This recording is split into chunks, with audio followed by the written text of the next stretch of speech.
پورے بہار کے اندر تقریباً اس وقت مسلمانوں کی تعداد کتنی؟ 3.5 کروڑ.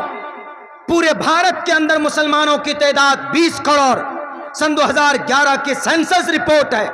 11 سے لے کر ابھی تک جوڑیں گے تو میرے خیال سے 20 کروڑ نہیں 40 کروڑ کی تعداد ہوگی.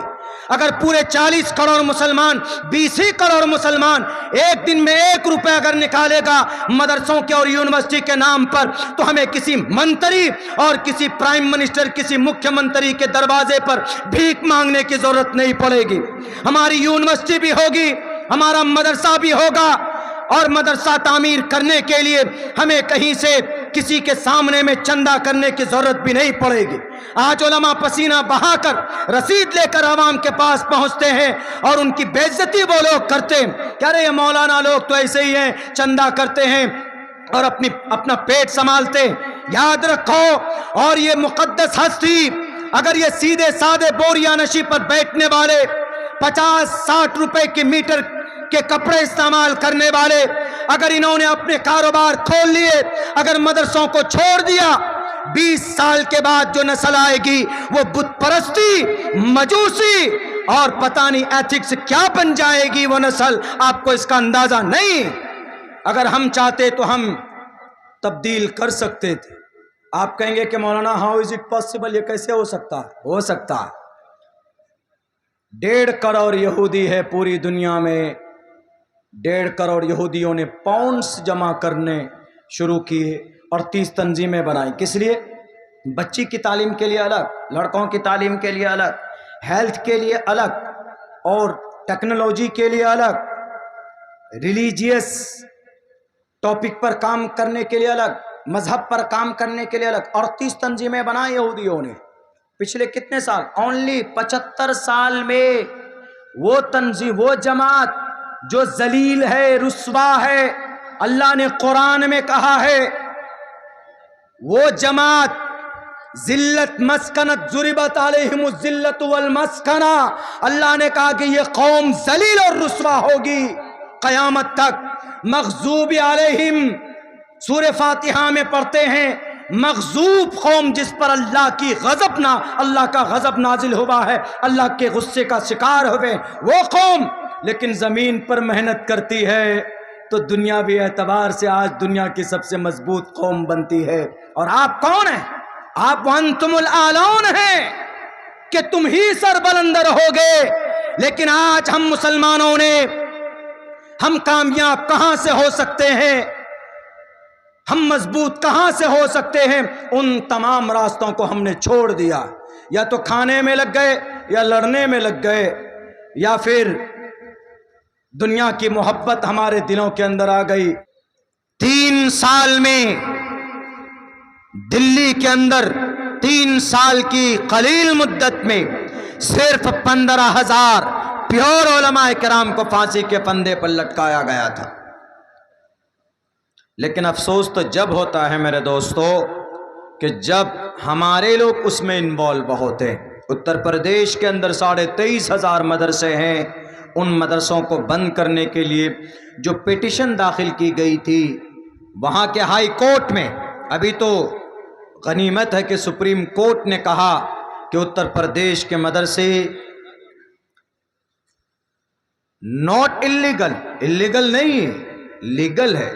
سپریم کورٹ کے وکیل کو معلوم ہے کہ آرٹیکل نمبر 30 میں مدرسوں کو چلانے کی پرمیشن ہے, کمیٹی بنانے کی اجازت ہے. Right of minorities whether based on religion shall have the right to establish and administer educational institutions. All minorities whether based on religion, بہار کا مائنورٹی ہو, اتر پردیش کا ہو, کہ اتراکھنڈ کا ہو, کہ آسام کا ہو, اے وہاں کے گدی پر بیٹھنے والے سی ایم, وہاں کے کرسی پر بیٹھنے والے کرپٹ نیتاؤں, نہیں پڑھے ہو تو سن لینا ویڈیو جس کے اندر بھارت کا سمویدھان لکھنے والا ڈاکٹر بھیم راؤ امبیڈکر نے پرٹیکولر مدرسہ چلانے کے لیے ایک آرٹیکل لکھا, اور اس آرٹیکل کے اندر ہمارے عربی زبان کی تعلیم ہمارے مذہب کی تعلیم کی آزادی دی، اور یوں کہا all minorities whether based on religion or language، دھرم کی تعلیم ہو یا مدرسے کی یا قرآن کی تعلیم ہو، shall have the right، اس کو اجازت ہے to establish، مدرسہ قائم کرنے کی اجازت ہے، and administer، کمیٹی بنانے کی اجازت، on their choice، وہ اپنی مرضی سے مدرسہ چلا سکتے، اس کے اندر نہ کسی لال بجکر کی ضرورت ہے اور نہ کسی سی ایم کی، پی ایم کی، نہ کسی نیتا کی مداخلت کی ضرورت ہے۔ مدرسہ چلا رہے ہیں مسلمان، ان کا مذہبی معاملہ ہے۔ بہرکیف اتر پردیش کے اندر ہائی کورٹ نے جب کہا تھا کہ مدرسہ انلیگل، مدرسوں کو بند کر دیا جائے، تو آپ کو بڑا افسوس ہوگا ان مدرسوں کو بند کرنے کے لیے جو پی آئی ایل داخل کی گئی تھی ہائی کورٹ کے اندر، 4 مسلمان تھے، 4 پی آئی ایل داخل کرنے والے، یعنی میر جعفر میر صادق کی اولاد آج بھی ہیں۔ خیر، سپریم کورٹ نے کہا کہ مدرسہ انلیگل نہیں، مدرسہ لیگل ہے۔ ارے تعلیم تو وہ چیز ہے، گیان وہ چیز ہے، ظاہر ٹھیک ہے۔ کچھ لوگ کہتے ہیں کہ مدرسہ ہے، مدرسے میں قرآن پڑھ کر، حدیث پڑھ کر کیا ملنے والا؟ ڈاکٹر بناؤ، انجینئر بناؤ۔ ہم بھی کہتے ہیں اسلام نے تو منع نہیں کیا کہ ڈاکٹر انجینئر مت بنائیے۔ ارے قرآن پڑھنے والا ڈاکٹر نہیں بن سکتا کیا؟ ڈاکٹروں کا امام کون؟ ابو بکر محمد بن زکریا الرازی، مدرسے کا پروڈکٹ، القانون کتاب لکھنے والا۔ اور القانون کتاب کیا ہے؟ پوچھئے جا کر ہارورڈ یونیورسٹی سے، آکسفورڈ یونیورسٹی کے اتھارٹی سے، آج بھی یہ کتاب پڑھائی جاتی ہے۔ ڈاکٹریٹ کی کتاب ہے، میڈیسن کی کتاب ہے۔ اس کتاب کو لکھنے والا 11 سال کی عمر میں حافظ قرآن بنا تھا، جس کا نام شیخ حسین ابن علی سینا ہے جناب۔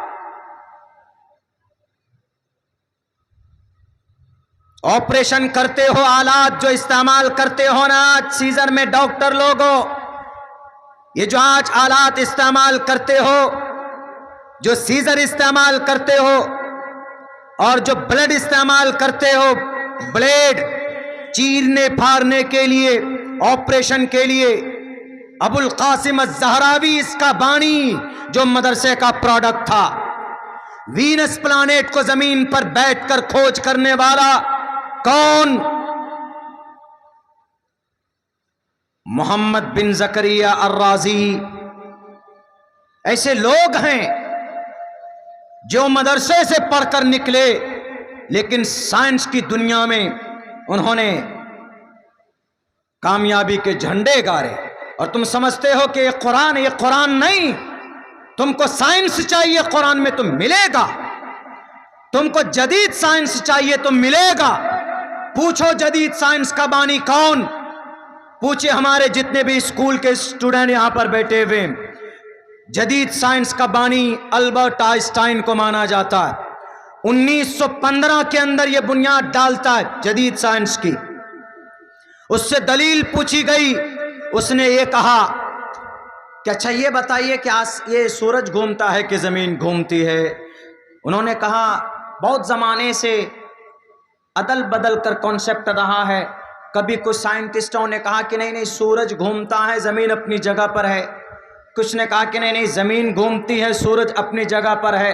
لیکن جب جدید سائنس کا کانسیپٹ آیا، البرٹ آئنسٹائن نے کہا کہ دونوں چیز گھومتی ہے اپنی اپنی جگہ پر، زمین بھی گھومتی ہے، آسمان میں جو دکھتا ہے آپ کو، سورج بھی گھومتا ہے، وینس بھی گھومتا ہے، جوپیٹر بھی گھومتا ہے، چندرما بھی گھومتا ہے، اور جتنے بھی گرہ ہیں، یہ جو 8-9 ہمارے سولر سسٹم کے اندر جو ہم دیکھتے ہیں 8 گرہوں کا جو چرچا ہے، یہ اپنے اپنے مدارات پر، بلکہ سارے سیارے اپنے اپنے مدارات پر اپنے اپنے متعینہ جگہ پر گھومتے ہیں۔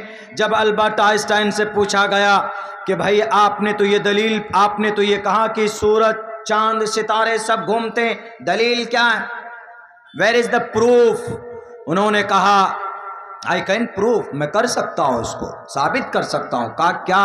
انہوں نے قرآن کریم کی آیت پڑھی، انہوں نے کہا والشمس تجری لمستقر لها کل فی فلک یسبحون۔ اس طرح کے الفاظ قرآن میں، کل فی فلک یسبحون، سارے سیارے اور ستارے اپنے اپنے مدارات پر گھومتے۔ جدید سائنس کی بنیاد بھی رکھی جاتی ہے کسی کسی مسئلے میں قرآن کریم سے۔ اور جدید سائنس کا زمانہ ہے، جب لیزر سائنس کا زمانہ آئے گا تو بھی لیزر سائنس کی کھوج کہاں سے انگریز کر رہا؟ آپ کے قرآن سے۔ لیزر سائنس، ابھی تو جدید سائنس کا زمانہ ہے، ایک لیزر سائنس کا زمانہ ہے۔ ابھی تو جدید سائنس میں ہوائی جہاز 1 گھنٹے میں 1200 کلومیٹر، راکٹ 2200 کلومیٹر، یہ ساری چیزیں، بلٹ ٹرین 1 گھنٹے میں 350 کلومیٹر۔ لیکن جب لیزر سائنس کا زمانہ آئے گا تو آپ 1 منٹ کے اندر 1000 کلومیٹر کا سفر طے کر سکتے ہیں بلٹ ٹرین کے ذریعے سے۔ یہ کیسے ہوگا؟ یہ کب ہوگا؟ یہ دجال کے زمانے میں ہوگا۔ دجال آئے گا، اس زمانے میں ہوگا، لیکن ایسا لیزر سائنس کا استعمال کیا جا چکا ہے۔ کب؟ اب سے 1450 سال پہلے۔ مدرسوں میں ماسٹر بنانے والے کہ مدرسے سے قرآن نکال دو، حدیث نکال دو، بخاری نکال دو، سائنس پڑھاؤ۔ ارے سائنس اس قرآن میں ہے۔ جس لیزر سائنس پر تحقیق تمہارے ابا اسرائیل اور یہودی جوڈائزم آج کر رہے ہیں، اس لیزر سائنس کا استعمال ہمارے نبی 1450 سال پہلے کر چکے۔ آپ جس براق پر بیٹھ کر گئے تھے، اس براق کی رفتار لیزر سائنس کے طرح میڈیکل سائنس والوں کا کہنا ہے کہ پروفٹ محمد نے لیزر سائنس کا استعمال کیا تھا جو اللہ کے طرف سے وہ چیز عطا کی ہوئی تھی۔ یعنی جس لیزر سائنس کو یہ دنیا فنا ہونے کے وقت میں استعمال کیا جائے گا، اس لیزر سائنس کا استعمال محمد الرسول اللہ صلی اللہ علیہ وسلم کو اللہ نے 1450 سال پہلے استعمال کرایا، اور اس کی رفتار اتنی تھی کہ محمد الرسول اللہ صلی اللہ علیہ وسلم جب مسجد اقصیٰ سے سفر شروع کرتے ہیں ایک براق کے اوپر، ہندو دھارمک گرنتھوں کے اندر بھی ان کا چرچا ہے، ایش ایشا امام ہے شتن نشکان ادھر شترجا ترنشتان نبرتام سہج ترادشگو نمہا، اس منتر کے اندر بھی اس کا اشارہ ملتا ہے، اور بھی کئی سارے سنسکرت شلوک کے اندر اس کا چرچا اور تذکرہ ملتا۔ وہ براق، اس کی رفتار اتنی تھی کہ جہاں آپ کی نگاہ پڑتی ہے، جہاں تک آنکھیں دیکھ سکتی تھی، اس کا پہلا قدم پڑتا تھا۔ یعنی اتنی رفتار اگر کسی ٹیکنالوجی کے اندر ہو سکتی ہے تو وہ لیزر سائنس کے ذریعے پاسبل ہو سکتی ہے۔ اور آج تم انگلی اٹھاتے ہو نبی کی جیونی پر، آج تم انگلی اٹھاتے ہو قرآن پر، آج تم انگلی اٹھاتے ہو بخاری پر، آج تم انگلی اٹھاتے ہو محمد الرسول اللہ کے پاکیزہ ترین صحابہ کرام کی زندگی پر۔ اے دنیا تو نامکمل ہے، اگر تو شریعت اسلام سے مدد نہ لیتی آج نہ سائنس کی دنیا میں تو ترقی کر پاتی۔